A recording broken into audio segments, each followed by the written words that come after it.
Green Man. Thanks for tuning in to the story. Let's get it.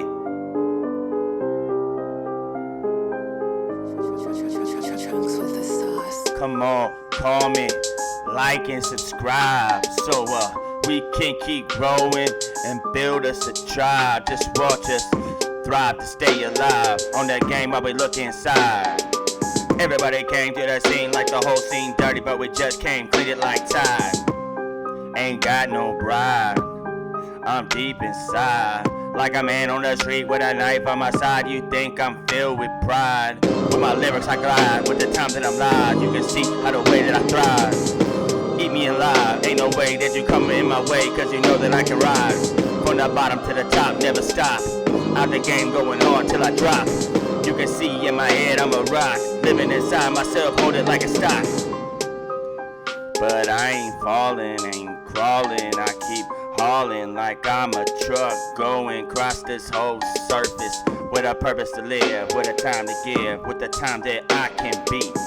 Everywhere that I go, every time that I know, this is a freestyle, can't you see? I change my verses, lift my curses, still dispersing. My mind be in my head because I'm sitting here not rehearsing. Straight doing my thing, ain't repping the game. Going on till the day we go bang. While the corner of the jungle is slang, I'ma keep on going hard like Shredder and Crane. You can see who I am, T Green Man. Living hard like your cooking hand, body slam. This is just who I do. Go ahead, tune in to this stuff and keep it all true. Let's get it, story time.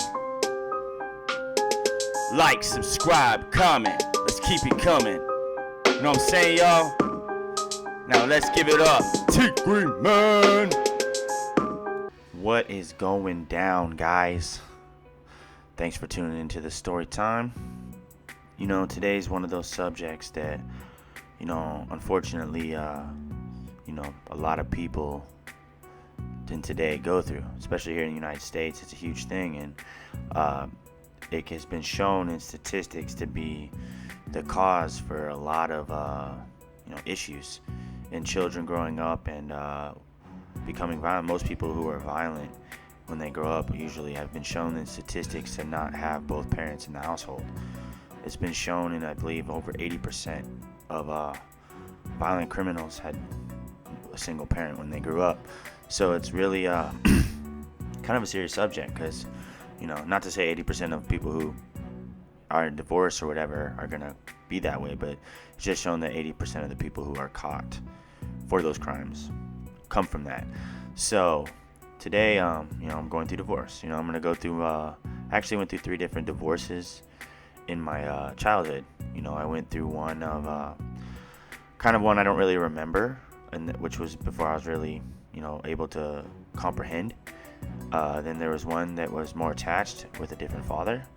And then there was one with the stepfather who, I didn't really care so much for, and I was really more worried just for my mom. So anyways, let's get right into it. First story is, this kind of laps on to when I talked about, not having a father.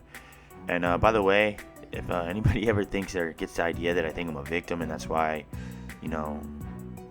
I am or something, that's why I'm telling or something, I'm telling these stories not as a victim. I'm telling these stories as somebody who overcame it. And I'm telling other people how I overcame it, what I went through, and, how I'm okay today. Because obviously I'm okay today. I'm not a victim. So definitely not a victim. So anyways, I'm a champion. That's what I am. Basically, what happened was my mom and him were together for 6 months. I don't really know much about my father, obviously, like I talk about, so I'm not going to stick much into it. But they were together for like 6 months. They weren't even together when I was born. So that's one of those ones that usually affects a lot of children because, they usually don't, if they don't get a father after that, they kind of grow up, and those are the ones that have the roughest.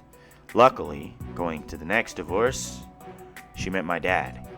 My mom met my dad, who I call my dad, will always be my dad. And he adopted me when I was 3.5 years old. And he was around. They were together till I was about 8 years old, 8 or 9, somewhere in that time frame. Actually, I think it was like 7 or 8 because I was in first grade when it happened. It might actually have been like 7, because I was a little bit older, because it was near the end of it. So basically, that one was a little hard because there's a lot of stuff that went into it. I'm not going to go into all the details of it. I'm really trying to stick with the actual subject of divorce itself, because the situation was what it was. Divorces are never pretty. It's never usually easy for anyone. So to tell who was right and who was wrong is not really beneficial to that matter. And to be honest, my opinion doesn't really matter. I wasn't my mom or my dad in the situation, so I don't know all the factors. I know how it affected me, but I don't know all the factors. And that's one of the things that I think people have to get to in divorce to begin with, is you can't be mad at your parents for it, because they have that it's okay for them not to love each other anymore. It's okay for these things to happen. Obviously we don't want to make it a habit, but anything is okay. Habitual and doing it over and over again, that's not so great. And that one was actually really hard on me. I really care for my dad. I still talk to my dad. But to keep going and give you how much I respect my dad, even after, my mom divorced him, he paid child support on me. He kept paying child support on me. And that is amazing. That shows there's a lot of fathers who don't pay child support on their kids who are their blood. But my dad chose me, and then even though my mom and him didn't get along, still paid child support on me. So I have, no matter what my dad did and stuff, and even my mom's like, well, I love my mom, but she's my blood mom. But I give so much respect to somebody who did that. That stands up, and that to me showed I was very lucky to be given those little male people in my life.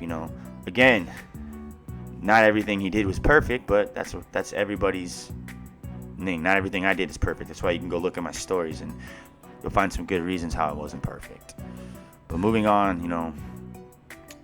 kind of going to the next divorce, this one wasn't really as bad. I was more worried for my mom in this one, and I was just kind of trying to get back. The only thing I lost out of this one is that we were living in a nice house. We had finally gotten out of apartments. I lived in apartments after in divorces for pretty much my whole childhood, from I think 8 or 9 till 20, pretty much. And there was one little small income. When I go to my dad, because my dad always bought houses.